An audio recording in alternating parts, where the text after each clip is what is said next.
Hello, and welcome back to the exclusive Wayward Magic podcast. For those of you that are new here, my name is Jen, and I am a medium, shadow work practitioner, energy worker, spiritual guide, and manifestation coach.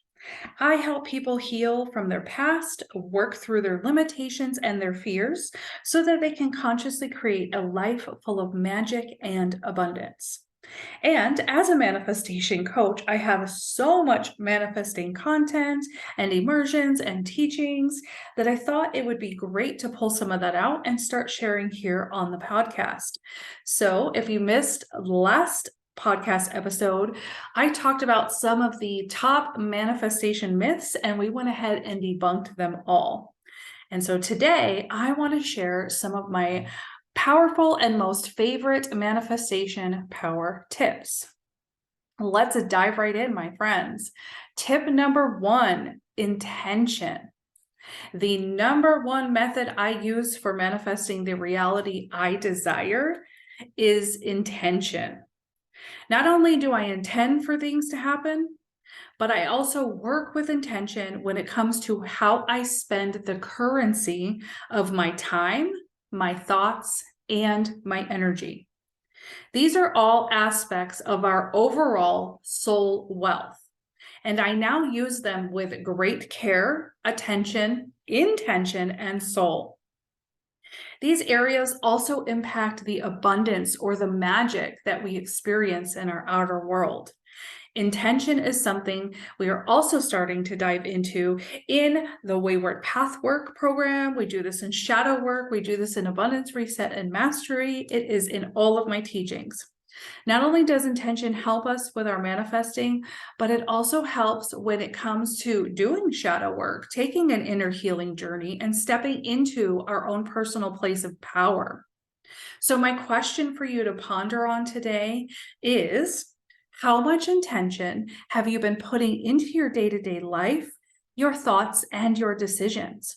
Don't forget, you can consciously write your reality. Really, I have done this many times, and it is amazing. And I mean this wholeheartedly. Becoming intentional in all areas of my life has led to many of my manifestations coming true.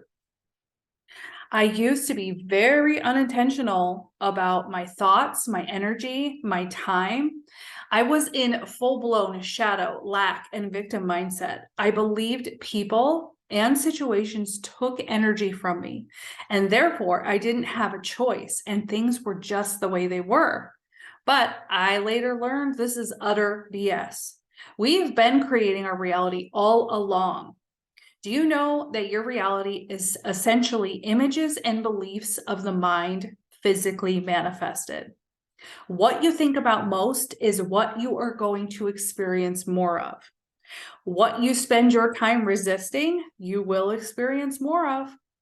That is why it is imperative to become very intentional with what you want and why you are doing something, how you show up, what you spend your time and your thoughts on. Those are the ingredients that are creating your reality. If you don't like your reality, you can change it. This is not BS, but you got to dig in the depths and you got to show up for the work. That's why people kind of tend to think manifestation is BS, because not everybody is willing to go the distance, my friends. And that's why not everybody is walking around manifesting. It works, but you have to be willing to put in the work, okay? So let's just start. If you don't like your reality, let's start with becoming just a little bit more intentional. First, ask yourself what your intentions are. What do you desire? Keep this as a running list as you think of desires. You don't have to have it all figured out at once. That's just going to cause more overwhelm. All right. What do you want right now? Okay. What do you want tomorrow? Start there. Next, review if you are spending your energy, your time, your thought, and your currency on things that support what you want, okay? Make sure you immerse yourself in what you want more of. Get intentional with your time, your energy, and your thoughts, and rewrite some reality with me. It is my favorite thing to do. And we will talk a little bit more about reality writing shortly. All right, manifesting tip number 2, possibility. This is the other main ingredient in the manifesting potion, okay? If you don't have this, it's not going to work properly. If our world is in fact images and thoughts of our mind manifested, that means we must have thoughts of possibility in our mind and we must project those out. In other words, if you aren't allowing for possibility for the thing that you wish to manifest, then it has very little chance to ever manifest in your physical reality. So let's say you're trying to get a job change or a new relationship, but your most dominant and reoccurring thoughts are things like, I'm never going to be able to leave this job. I have no idea how this is possible. I'm too afraid to leave. I'm too old, inexperienced, tired, not enough to have my dream job.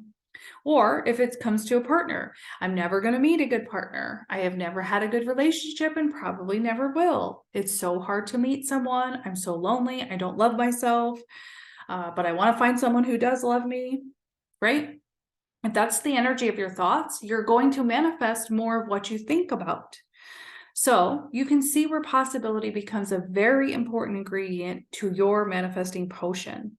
And when we are deep in shadow, it can be really difficult to allow for possibility. Trust me, I totally get it. I've been deep in that trench before, more than once. If you are in that space, that's okay. You can start manifesting from here. I know that because I began manifesting things as I simultaneously began working through my own shadows. So even if you don't yet fully know that manifestation is possible, can you at least allow for the possibility that it could be possible? How much possibility could you bring in today, even if it's just a centimeter more? That's a centimeter more in your possibility bank account, right?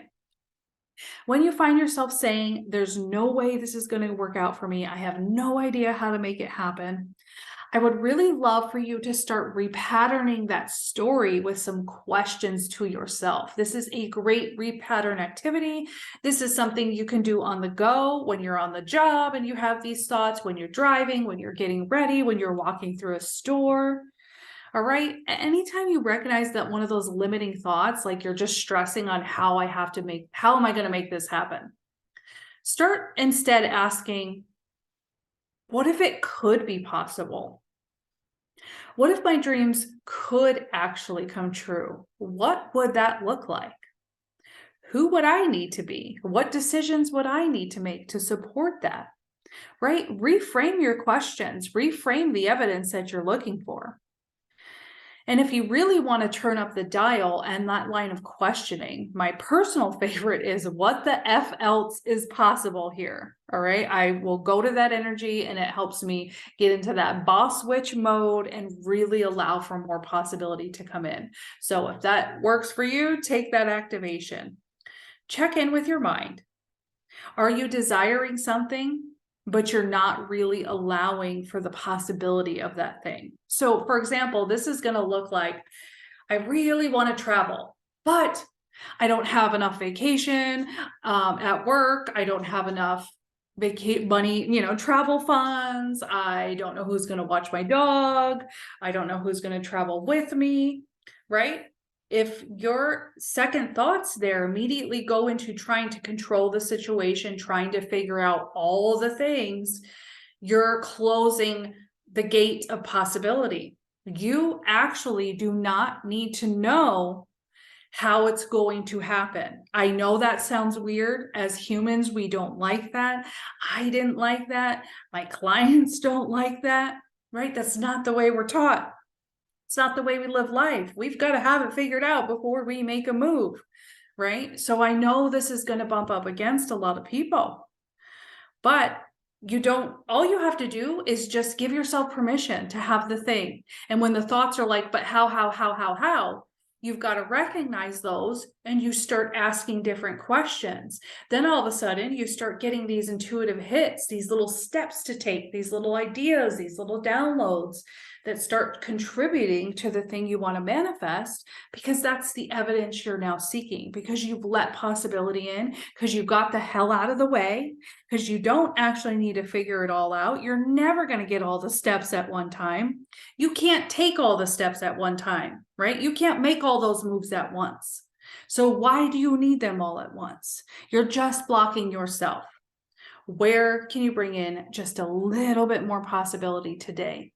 And then do it again tomorrow, and do it again the next day, and do it when you've had a really hard day. Do it when things are hard, and do it when they're easy. Okay, a little bit at a time. All right, step number 3, these are all my favorites. So step number 3 in the manifestation potion is sanctuary. And this works side by side with possibility, I think.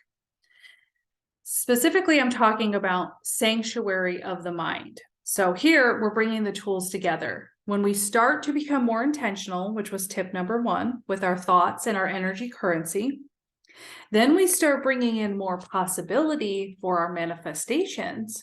We are really already beginning to grid this sort of sanctuary space within our mind and our energy. If you want to boost and accelerate your manifestations, creating sanctuary in your mind is a sure way to do that. So to create sanctuary of mind really means to do the shadow work around anything standing in the way of allowing the manifestations to take place. Common shadows will be around abundance, deservingness, receiving, and possibility. Next piece to create sanctuary of mind is to really start stepping into faith, and then to re-step into it again and again and again. So this faith is that your manifestation is not only possible and available, but it's already done. You've just got to choose it and keep re-choosing it until it is in that physical reality. The next piece is really making decisions from that space of the manifestation is done. If I was 100% sure this manifestation was done and complete, what would my next decision be? All right, so that brings me to kind of my next point is, what would that next level version of you, the one that has already manifested the desire, what would that version decide and do? Okay. Sanctuary of mind means we spend more time in possibility, more time in the thoughts that actually make us feel good, and less time in shadow town. Sanctuary of mind will almost always require a repattern. We usually spend so much time in shadow town that it does become our automatic operating procedure. It becomes the running program. So mindfulness of our thoughts will be really important in the process. Okay, so when I was working on this repattern process myself, I did a lot of manifestation, sleep hypnosis, and guided meditations. These were such a sanctuary for my mind. Okay, so we're talking circa Jen 5, 6, 7 years ago. All the shadow, all the limits, can't turn the mind off. I didn't have the tools. I didn't know how to use the tools. So my mind is on an anxious loop. I'm full of, my traumas and my heartbreaks, and I'm operating from anger, frustration, right? You can see where I'm going here. And so these sleep hypnosises and guided meditations, they just helped create such a sanctuary for me at that time when I couldn't turn my mind off. The best part is, it is okay if you fall asleep. I always did. Okay, this is for your subconscious work anyway, so it's probably better you get out of the way and do fall asleep for some of this, okay? And again, these meditations were such a reprieve from what was going on in my mind, my feelings, and my belief system. I got to leave Shadow Town for a bit, and it was freaking lovely. This was a pivotal vitamin to my sanctuary of mind regimen. And I say vitamin because it's not an end all be all. It is literally a supplement, right? It's an added layer. And as I mentioned, I was so full of shadow, limiting beliefs, self-judgments, and fears. No amount of affirmations or any law of attraction tool alone would have done the trick for me. I really did have to immerse myself in what the energy of possibility even meant. I had to focus on reprogramming my thoughts and my energy. Remember, we said earlier, our world is images and thoughts of the mind physically manifested. So if what we focus on is what we experience, I had to learn to shift my focus. I had to find a way to permanently transfer that focus to what I did want rather than all the things I didn't want that was just filled in my waking mind all day, every day. Okay. And I want to say it took much more than just listening to these meditations, of course, but I just created myself this whole lifestyle immersion, and they were a pivotal part of the immersion. And I still work with them as I feel called. This did allow me to start doing the subconscious work as I was laying down to sleep or rest, right? Why not get in the added benefit as we're trying to sleep? It also really, because these were a lot of guided visual meditations, it helped me to create the version of what I truly desired. And the more I did it, the more I tapped into the feelings I actually wanted. It wasn't the physical things, it wasn't the monies, it wasn't the success, right? It's these feelings and these experiences I was looking to have. And doing all of this mindset work and slowing down the mind and the visualizing really helped me hone in on that. So it did more than one thing for me. Okay. They helped me to start to paint that picture for myself. And then it became really enjoyable in a space I wanted to tap into. So throughout this process, I was really gritting a space for my desired reality. I was writing the code for it. I was tuning in and starting to feel it from within before it physically manifested in any way. I learned to then radiate these feelings from within, which allows for fast and powerful reflection without, which is another manifesting pro tip you'll see soon. When it comes to creating a sanctuary of mind for yourself, really start to explore. Find what works.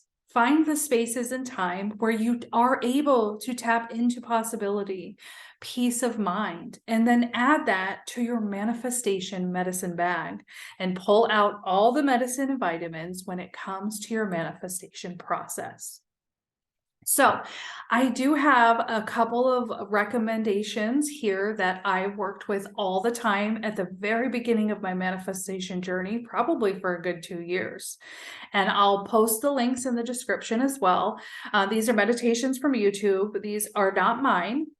I do have a ton inside all of my programs, of course, inside Abundance Reset and Mastery and Wayward Path Work. We're doing a lot of Akashic meditations and a lot of shamanic journey, but these are from other sources that you can find on YouTube. So I've got one to listen to if you are unhappy or even miserable in your current job. This was a pivotal manifestation for me. I listened to it all the time, every night for a real long time. And it totally, the visualization totally changed and shifted and grew and expanded. And it was just lovely to witness. There's also a really great hypnosis to unblock wealth. And I used to love to listen to this one on my lunch break.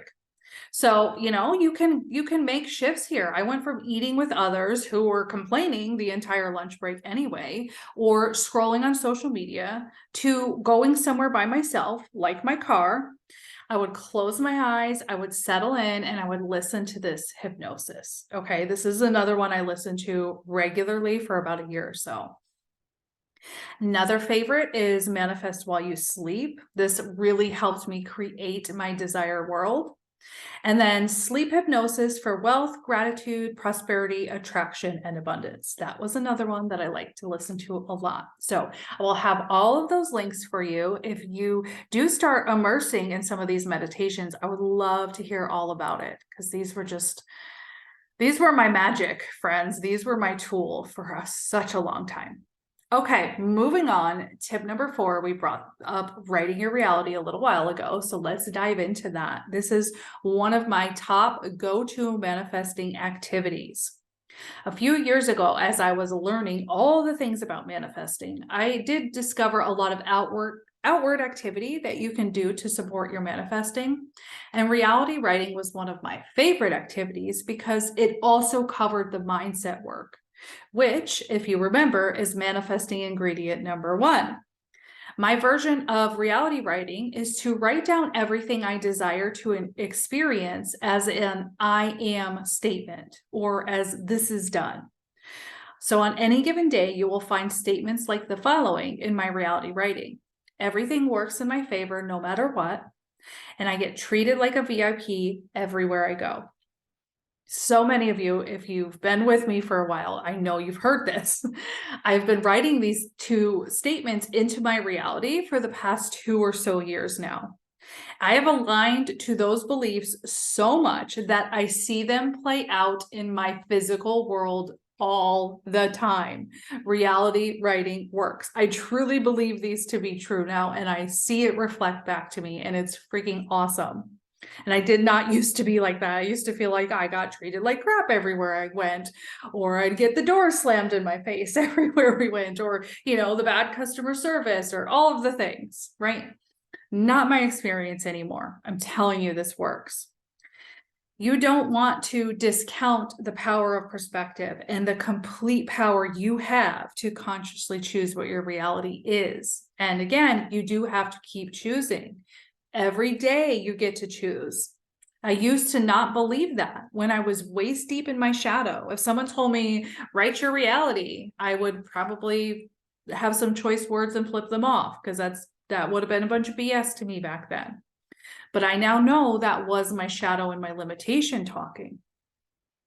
Even if you don't physically see that manifesting into your reality just yet, you will, because we've got to have that level of detachment when we're doing all manifestation activity. You set your intentions, but you detach from how and when it's got to show up.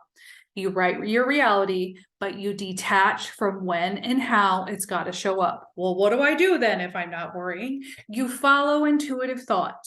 Your intuition will lead you there. The pieces will get laid out before you, and your process is to keep your mindset right and to take your aligned action when your intuition tells you to, right?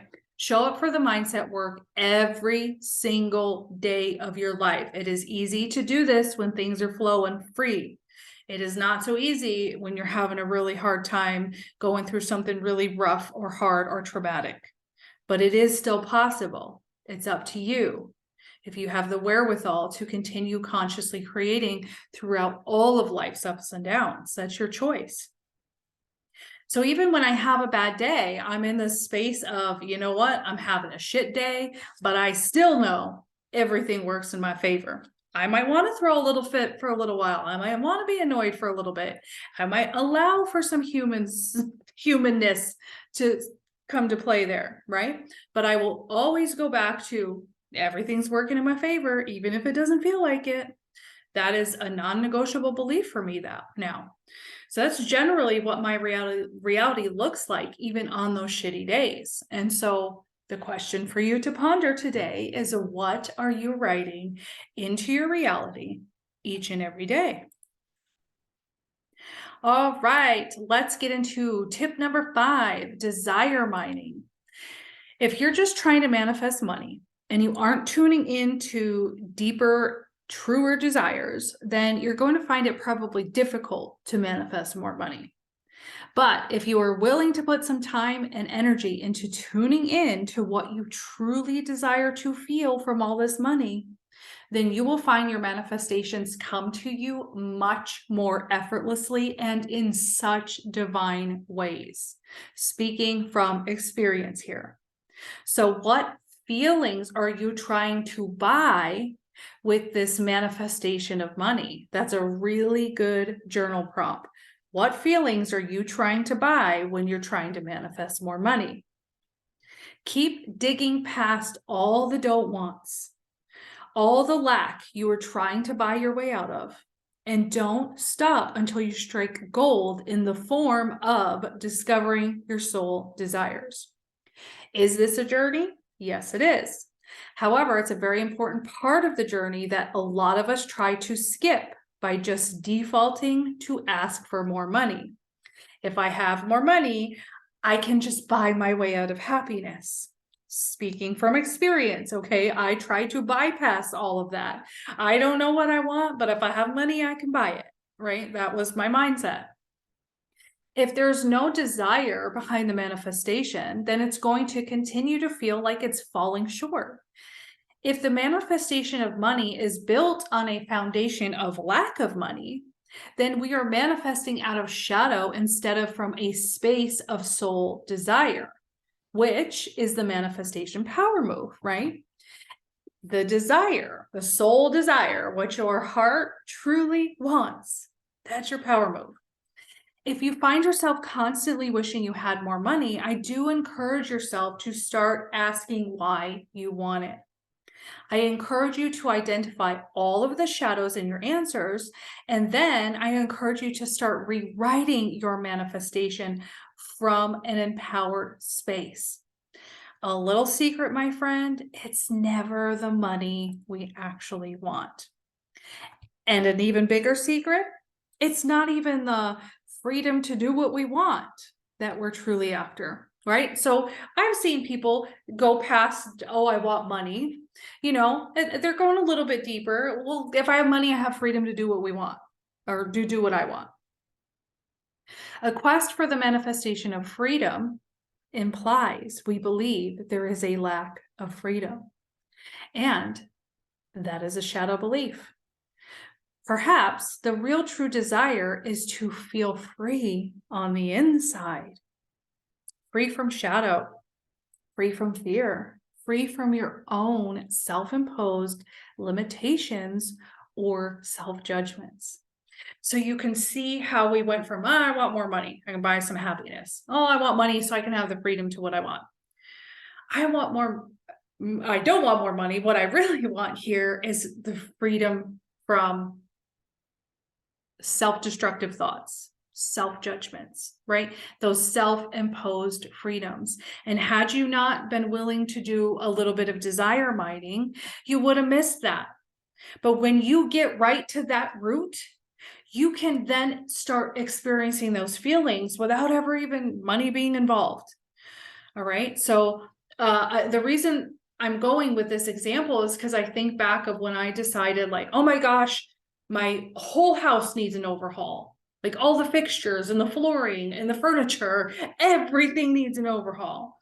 And that just, started to create all of this overwhelm. And of course I went into, all right, I got to go make some extra money for the furniture. And how long is that going to take to save? And, all the planning and the shadow management. And then I remembered my own teachings. So I really dug for the desire. And what I realized was I want to wake up in this space of inspiration. And I was looking to all of those physical things in my home to bring me that inspiration. I'll tell you, now that I realize that about myself, I wake up in a space of inspiration more often than I ever did before. And all the stuff started happening at the home. All of the upgrades started happening in, real easy ways, or that I didn't even need the money for whatever reason. Because, again, I got to the root, and then all of these other things get to put itself together for me. I went past the shadows and I went to what my heart was asking for.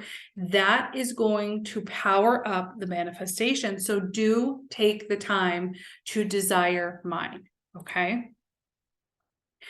You can see now that a lot of our desires will have nothing to do with money. If you had the money, so let's say you did manifest the money, but you never took the time to do the desire mining, then you still aren't going to feel much better than before you had that money, because you still wouldn't know what you truly wanted and desired. We must get in tune with what's below the quest for freedom. We must mine for the desires. This is mining for the gold. That's the space where manifestation gets to be really powerful. You will be surprised to discover that much of what your heart truly desires will have nothing to do with money at all. And I know that was a tough one for me to wrap my head around after 6 years of focusing primarily on manifesting more money. I'm talking, that was just a life for me, a good 6-year journey. When I really began to dig deeper into what I truly desire, my manifestations did begin to increase. They did become more effortless, and they did show up in truly magical ways. That space of as if by magic is possible. I live it and breathe it now when I never used to before. Dig for the root of what you truly desire. Let that be a journey if that is what is required. It is quite an expansive one, and you will learn a lot about yourself and your shadows. Majority of my clients start out not knowing what the hell they want. They know they want change. They know something's got to give. They know there's way more out there than what they've experienced, but they have no idea how to access it. That's a very common space. And if that's you, I want you to know you're not alone. So use your don't want list, okay? Start making a list of all the things you don't want. I guarantee you know that list forwards and backwards. Use that as a jumping off point. Okay, I'm really clear on what I don't want. Now I'm looking for evidence of what I really desire. And you ask yourself lots of questions. You get really curious about your desires, both the shadow and the empowered ones. The information and clarity you find will be worth its weight in gold, okay? Because it will change the power, the momentum, and the trajectory of your manifestation. So when you say, I want a big house, why? Ask yourself why at least 7 times, or ask yourself why all the way until you get to some sort of feeling. And I'll give you the example. I kept visualizing in these manifestations I would do every night, going to sleep, manifesting the dream life, visualizing it, right? I, for a long time, visualized this beautiful house and the decor, put itself together, and the landscape outside. And then all of a sudden the house felt really empty, after weeks of doing this manifestation work. I'm like, I was really caught off guard by that. I'm like, what the heck? And then I realized that I was just looking to create a sanctuary space for myself and others. I wanted this beautiful, clear, clean, magical space for people to come and just kick their feet up and just feel nurtured and supportive and inspired and magical, and like it was a vacay from their life, if that's what they needed, to get a clear head, right? I realized I was looking for connection in my home, and I just wanted a really beautiful setting to have that in. But I also realized, hey, I can have that right here and now. And I have had that. I've had many a beautiful women's circle right here in my living room without the mansion, right? So if I didn't do that digging and really go on that journey, which it was a journey, it took me a long time to uncover that's what I really wanted. I never ever would have realized what I was truly looking for. And so now some of those physical things, the weight is off them. I'm not really worried about that anymore. And it gets space to manifest in divine ways, because now I know why I wanted that and what kind of space I want to hold there, and right, the connection I was looking for. So dig for the root. You'll find a lot more information, and you'll get a lot more juice in your manifestation. All right. We are at tip number 6, manifesting momentum for change. Whenever there's something you want to change, a belief, your mindset, patterns, behaviors, toxic relationships, abundance levels, whatever it may be, that can be a very daunting task. We start with a nice jump start of motivation, and then programming, life, and then the mundane. Those things all get in the way, and we find ourselves right back in old pattern, mindset, habit, and lack. Then we often add a shadow layer to that by adding on more shame for not changing the thing, for not being different than you were 2 days ago. I have found the key ingredient that helps me to keep the manifesting intention train moving anytime I want to change a pattern or a belief. I first start with calling in and manifesting the motivation to change the thing. Start at the basics. I call in the sacred self-discipline that I will be required to change that pattern. Because let's face it, nobody's going to make these changes for us. No one can complete our manifestations for us. Change requires discipline, but I'm not always a huge fan of that word. It does remind me of like bro marketing or bro motivation type of coaches where they're like, fuck your feelings, just do the thing, right? I do think that has its time and place. And now that I've gone through a year of Saturn as my time lord, I can take in more of that bro motivation, right? But sometimes it didn't feel good for me. And so that's why I do like to call it sacred self-discipline, because that helps me to focus on my sacred work. To me, my highest alignment and joy is my sacred work. Manifesting something big can be overwhelming. And if you know me at all, you probably know what I'm about to say next. When it comes to manifesting, we only need our next step. But what happens is people focus on needing that manifestation to happen, and it needs to happen right now. It is magic after all, right? Wrong, partially. Things happen to me as if by magic all the time, but I am also not just sitting here passively waiting and waiting and begging my guides and spirit and the universe to give me what I want. I so used to do that. Okay. But that was before my shadow work journey. If you want to manifest anything, your aligned action will be required. Your active participation is a must. But again, that does not mean that you have to go out and force and make it all happen now and work yourself into a tizzy about it. When you want to manifest something, you first get clear on what it is you truly desire.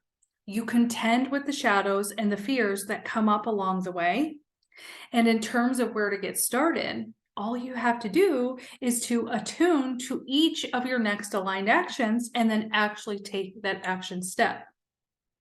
So going back to my original point, when we want to manifest change, but we are so overwhelmed with just how much needs to change, take a deep breath and just zoom out for a moment, okay? The first thing you need in order to make changes is the sacred discipline, the motivation, and the inspiration to dedicate ourselves to that manifestation process.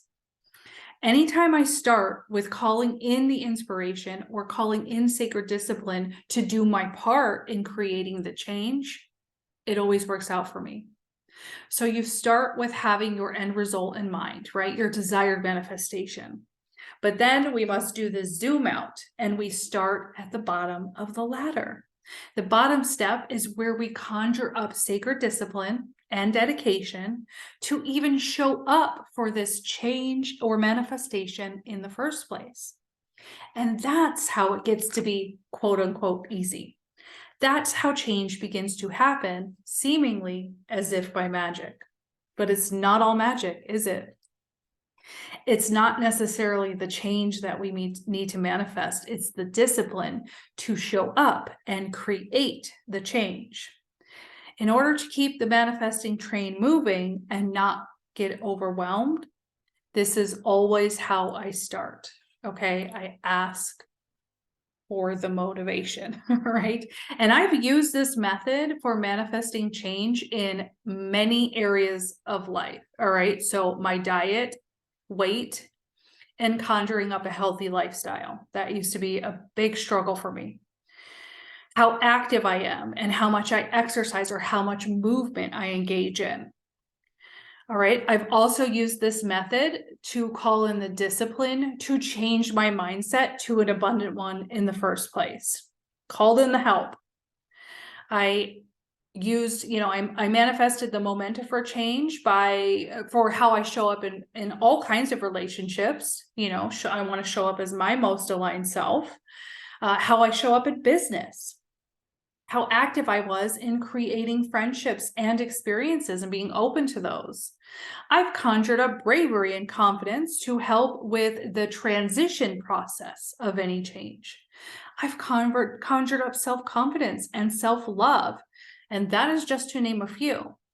This is the best way that I have found to eliminate overwhelm. As a fellow anxious person whose mind thinks of 1,000 different, my mind is chaos, my friends. It is sure chaos in there. Okay. So I get it. This is how I managed my overwhelm. As I first just said, help me with the discipline to create this change. Help me with the sacred space, help me with my next step. So start there, bring down the overwhelm and the anxiety, let go of that need to have it figured out during any habit, pattern, behavior, or belief change or transition. Don't try to manifest the whole dang thing at once. Start with conjuring up just a little bit of motivation, a little bit of sacred discipline, a little bit of bravery, and a little bit of help with your perspective shifts. Then your next aligned action toward the manifestation will present itself seemingly as if by magic. All right, my friends, those are some of my top favorite manifesting power moves and tips. And I will see you in the next podcast where I'm going to share the manifesting #1 superpower. So I will see you guys next time.